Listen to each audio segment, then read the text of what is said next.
Friday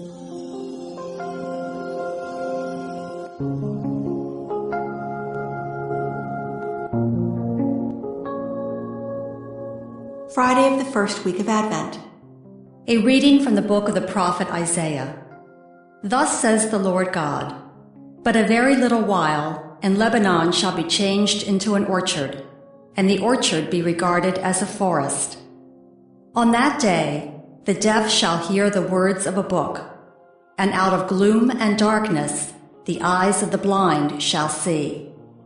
The lowly will ever find joy in the Lord, and the poor rejoice in the Holy One of Israel. For the tyrant will be no more, and the arrogant will have gone.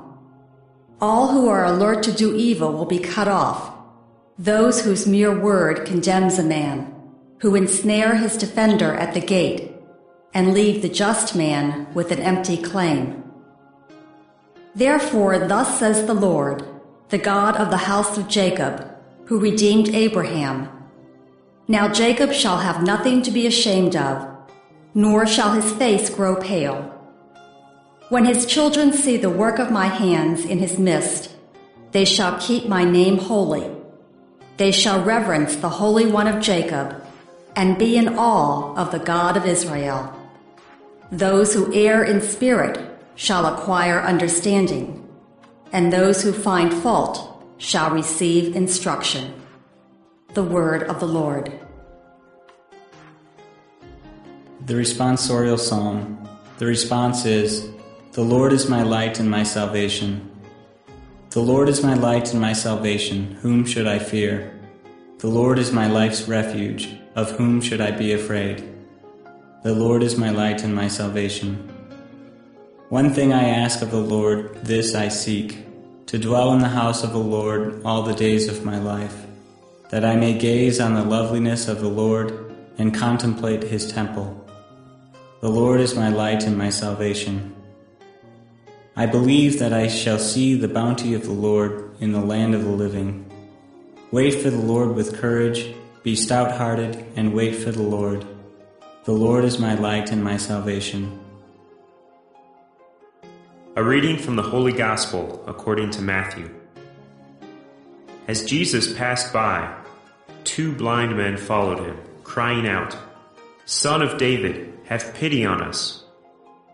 When he entered the house, the blind men approached him, and Jesus said to them, "Do you believe that I can do this?" "Yes, Lord," they said to him. Then he touched their eyes and said, "Let it be done for you according to your faith." And their eyes were opened. Jesus warned them sternly, "See that no one knows about this." But they went out and spread word of him through all that land. The Gospel of the Lord. The first reading comes from Isaiah 29:17-24. This is another passage from Isaiah that talks about the restoration of Israel. That Lebanon, which is desert-like in certain areas, would become a fertile land, a forest. The deaf would hear, the lowly will be raised up, but tyrants will be brought low. We're talking about an intervention of God in history, which will order our world the way that God had always intended it to be ordered. In that case, the people will hallow the Holy One of Jacob.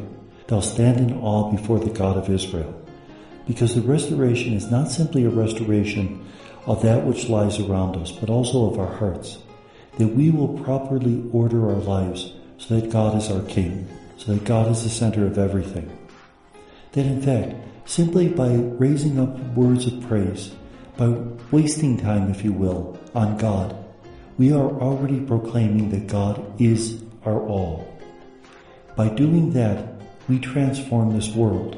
We can't see it immediately, it's not a scientific thing. But by making God the center of our lives, we proclaim a message to the world that God is the center. Whether we say it with words or deeds, people will see and hear and understand. The Gospel is from Matthew 9:27-31. In this passage, 2 blind men approach Jesus and say, "Take pity on us, Son of David." Now in Mark, it's only 1 blind man in Jericho. Here it's 2 blind men.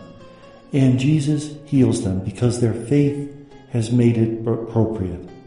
This is an expression of faith. Now, in the gospel miracles, sometimes faith precedes the miracle, causes the miracle. Sometimes faith is the result of the miracle. So there's no easy formula on this. Miracles are not commercial transactions in which we plug in faith and the right prayer and out pops a miracle. Miracles are interventions of love of God into our lives. If it is more loving to let us see, then we will see. If it is more loving to let us be blind, and we have to learn to trust in our blindness, then we will continue to be blind. But it is important that we voice our need to God, not because God doesn't know it, but He wants us to remember that He is the one who has the authority to intervene. He is the one who is in charge. Simply by raising up our voices to the Lord and calling for His help, we are saying that He is our all. And may God bless us.